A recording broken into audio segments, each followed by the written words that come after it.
putting all of this within the context of AI futures. What is AI futures? How do we use it? What does that even mean? Visual representation of what we think about when it comes to time and futures and applied foresight, okay? So what we're talking about here, right, we are in the present day. We are using history, the past, everything that we know from the humanities perspective, everything that we know from a historical data perspective, everything that we know from a lived experience as human beings, is providing the data and evidence that will help us understand the future. That data and evidence is most greatly concentrated right here. As you move out in time, things become a little bit more uncertain. Is there one future? Answers on the slide. No, there's so many possible futures. So one of the things that I want you to take away is understanding that AI futures and futures planning, strategic planning, applied foresight, doesn't matter what you call it, is not about predicting the future. We are understanding a spectrum of possible futures. As we acquire data and evidence, we want to form hypotheses about what those potential futures could be. And then there is going to be within that a set of preferred futures. Is your preference the same as mine? Probably not. Probably not. Is it the same as our students? No way. What we're trying to conceptualize here is that there is a preferred set of futures. There is a given scenario, a given field of view, where a lot of things could happen that are beneficial to us. What we want to do with futures is put ourselves in the closest vicinity to that group of preferred futures as possible. You're going to miss on a couple of things. Even very great baseball players don't hit the ball every time. It's not the point. We are not trying to predict the future. We're trying to understand all of the possibilities so that we can help our students understand what their preferred future is so that they can then work backwards from that.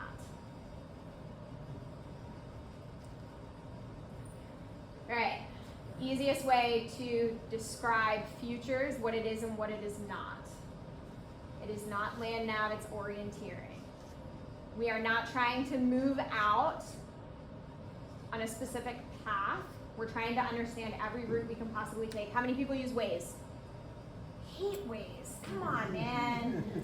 No. Okay, if we were trying to get from Vermont to California, how many possible routes do you think GPS would spit out?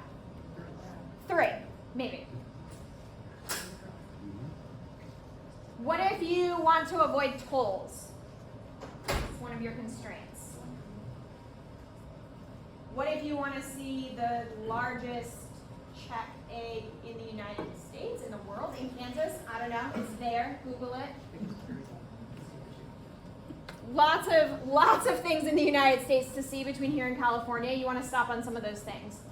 We're changing what's preferred, right? There's not one way to get to California. A lot of ways to get to California. If you mess up, you miss your turn, what does Waze do? Recalculates. It reroutes you. It's okay, we can make bad decisions. Like for those of you who said you were problem solvers at the beginning. Now betting on the second option. All right, more than one way to solve a problem, right? Even within AI, you'll notice that in a lot of the presentations that were given, especially Rachel, right, talked about the number of methodologies that they looked at when researching their problem space. Very rarely is there one solution to a problem. Okay? Find your solutions. Find the problem space. It's not what you first think it is. Where are people not operating and why? your business people? Why is everybody going after a very specific type of product? Why is all the money being concentrated somewhere and not somewhere else? What would happen if we introduced a different skill set to this? How would Travis approach this problem set? Versus Phil. Would it be different? Probably. We're trying to get as close as possible to as many options as possible. Again, we're making a decision today. What I'm trying to get you to do is take your next step with your left foot instead of your right. I'm not trying to tell Mike how to make grant decisions 7 years from now. I'm not being prescriptive. I'm trying to get him to contact one person tomorrow who is then going to expand the catalog of opportunities that he then has available to investigate and discriminate against. Okay? Next step. I'm not trying to give you a prescription for however far down the road.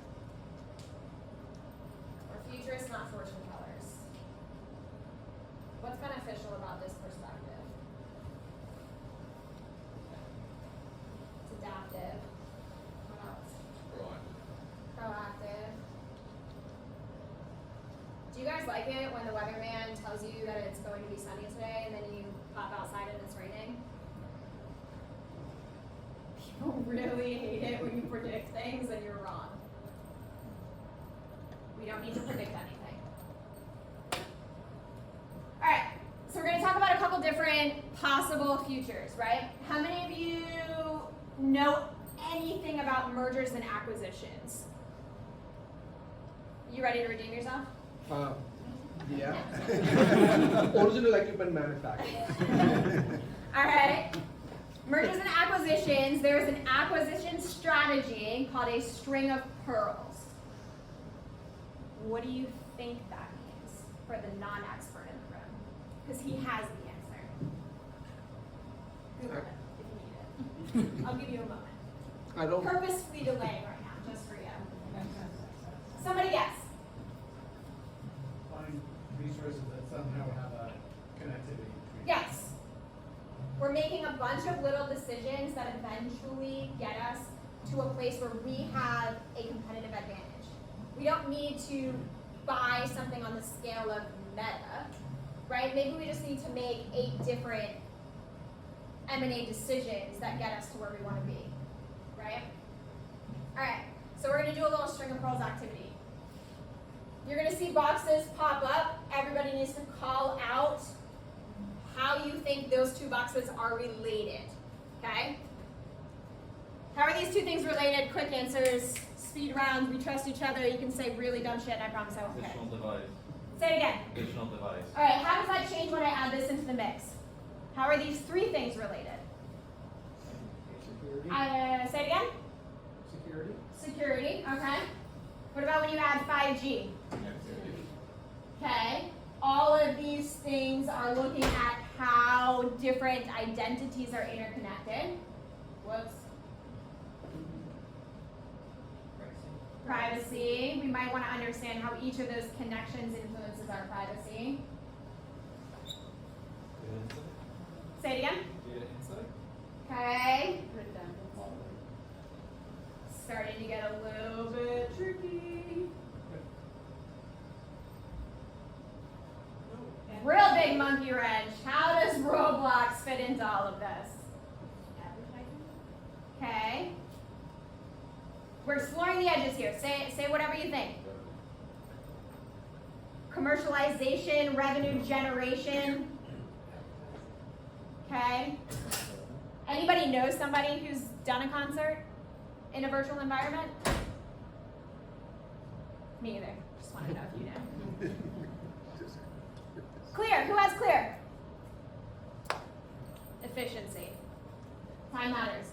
All right. So one of the things that we want to do in futures is when we start to see things that are interesting, we want to pay attention to them.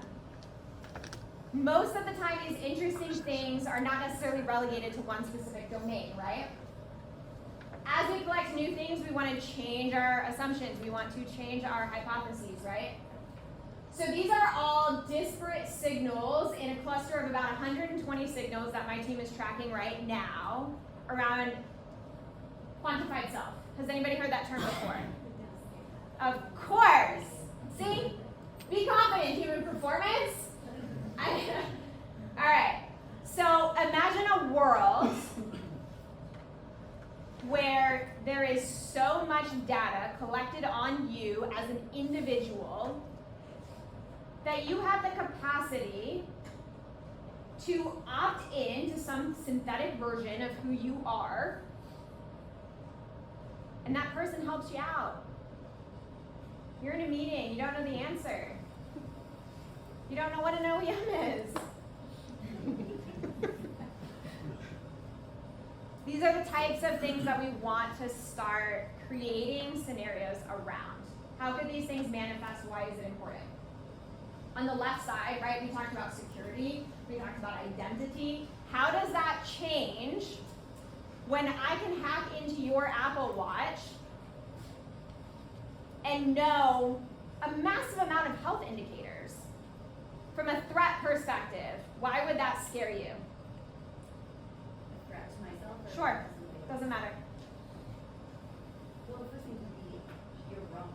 So you make the wrong assumption, and I made a move based upon what we assumed and raw data, because it's biased or whatever. So, for example, I don't know, put something super drastic. It would be thinking of a risk for a certain cancer or something. Yep. Major risk for a certain Sure. What if you took time out of your day because you got an alert that said that you might want to pay attention to something? You have a biomarker that has changed. You're getting an alert. Should probably look into that. Or what if it's not real? Or if it doesn't matter. What if it doesn't matter?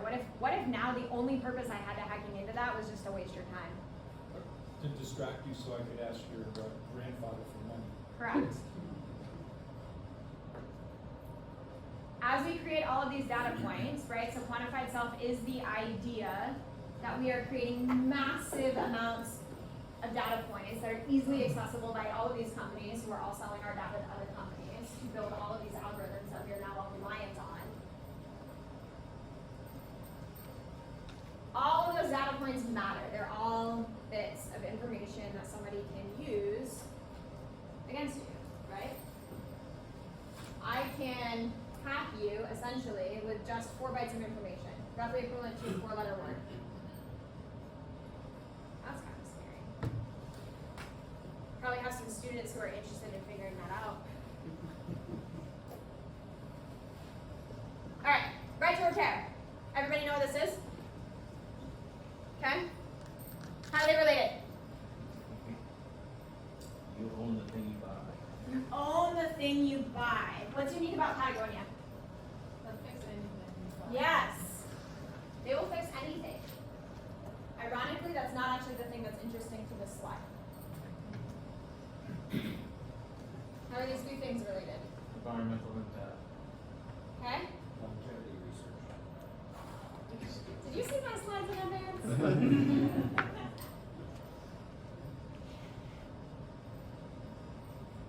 Any guesses? You can't use longevity now that you know that it's the answer. Predictability. Okay? Predictability.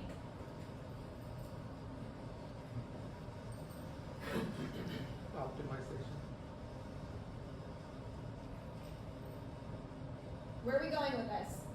Who has a future scenario that you think all of these things are tied to? The ability to repair ourselves. The ability to repair ourselves, which another idea? Renewability, cyborg, okay, posthumanism. You notice how we just threw out 3 answers that had nothing to do with each other and were all different disciplines. Who knows what the 7th generation principle is? Any humanities folks? Don't do anything that is past the 7th generation. The Iroquois. Don't make a decision today that will impact our community 7 generations down the road. Climate change. Okay, so as you start to see this activity, you notice how if I were to give you any of these two things and tell you that they're related, your first thought would be, no, they aren't. Try to find relationships where you don't think there are any. 100-year software is what we're tracking on this one. Who thinks it's possible to build software that can last in excess of 100 years? With the same hardware. One optimist? We have a mainframe that's 50 years old. Okay. I'm very surprised by the pessimism in the room, I'll be honest. We have some programming languages, albeit legacy ones. Okay, so you start to see how all the things that we were talking about before steer us in this direction. This is a big problem. Big problem. Do you know what? The one guy on my team who leads this is obsessed with space. So you can understand how somebody who is just interested in astrophysics might approach this problem differently than, we had somebody in structural engineering, right? Civil, just too many engineering fields. Anybody ever heard of concrete cancer? What's the idea of concrete cancer? The rebar in the concrete creates structural imbalances that ultimately make it so that concrete, in most cases, cannot last in excess of 100 years. It's not the concrete, it's the rebar. The problem isn't what you think it is.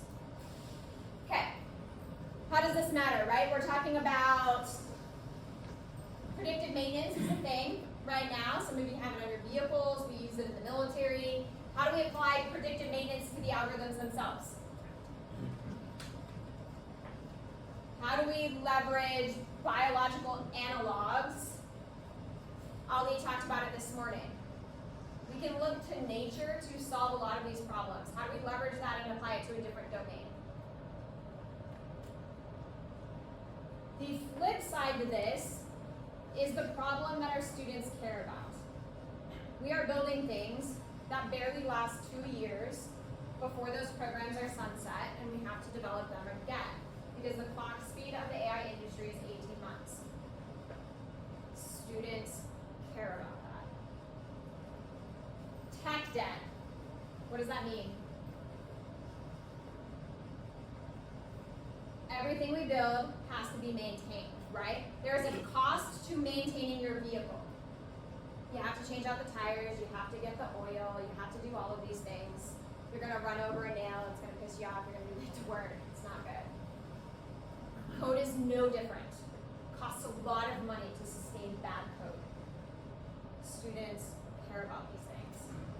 All right, Gucci. Any fashion people? Fashion is great. All right. Say it again. Ooh. We got some ideological insights over here in the corner. How are they related? Somebody else, give me an answer. Perception. What happens when I throw in infinite gameplay?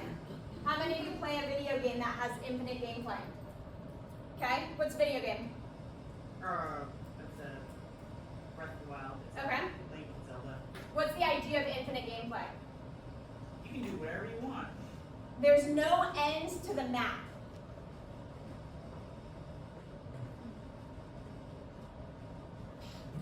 Anybody know what Havana syndrome is? Any military folks? An acoustic effect. Why does that matter here? Because Microsoft's devices make the soldiers throw up. What happens when something in the virtual world has an effect in the physical world? More Roblox. What happens when you put on a concert in Roblox that isn't even real? You get paid for it. Okay? what voxels are?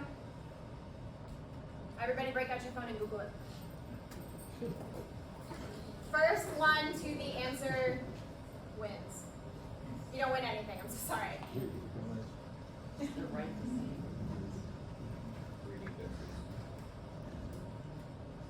Is this what Minecraft is made of? Yes. 3D pixels, right? Manipulating the dimensionality of things. Alright, substrates everywhere. Who knows what a substrate is? Materials guy. Somebody. Surfacing absorb stuff. Yes, it's just the thing that we interact with. What if the thing that we interact with is everywhere? What if it is the air? What if it is the electric signals that we don't see? What if it is the table? What if it is somebody else's thoughts?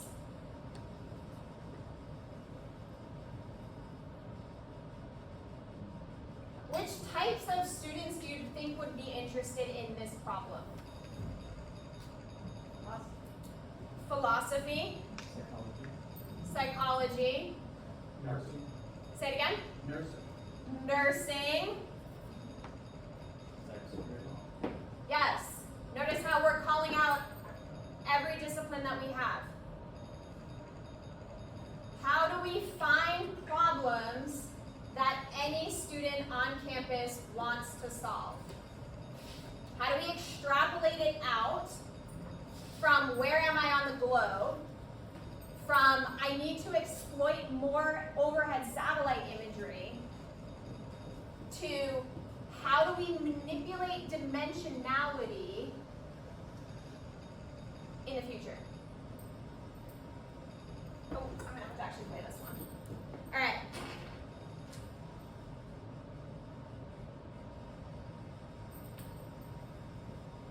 Hopefully this will work. Okay, so this is a project out of MIT that looks at the physical and digital spaces and how one can be used to manipulate the other.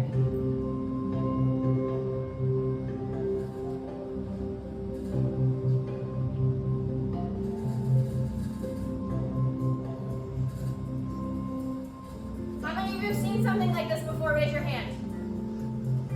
Not many. How many of you think that something like this could be incorporated into your courses?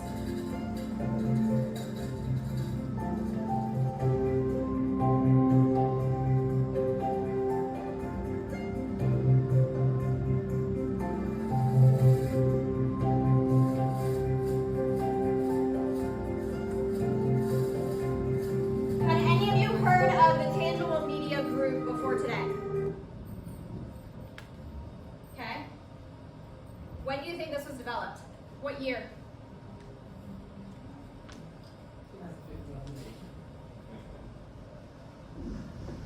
A decade ago. We were doing things like this a decade ago. You didn't even know about it.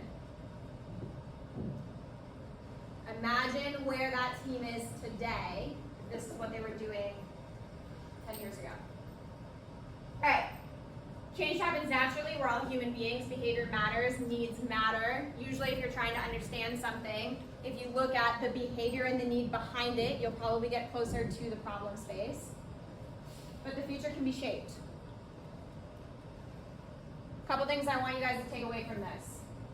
You have to participate in the process. You have to seek out the problems. You have to be with your students day in and day out, figuring out where the edges are. Okay? Who knows what a true negative is? It was predicted negative, and then it was actually negative. Correct. Why does this matter? If you have something like cancer that's rare, and I might be doing this backwards, but you want to be able to accurately predict something that has like a low probability of actually materializing, but you want to be accurate in that space. So accuracy wouldn't work in that situation. Okay? Shift to other options. Yeah, so we talked about earlier that the problem isn't what you think it is. How do you know that you didn't see something you were never supposed to see?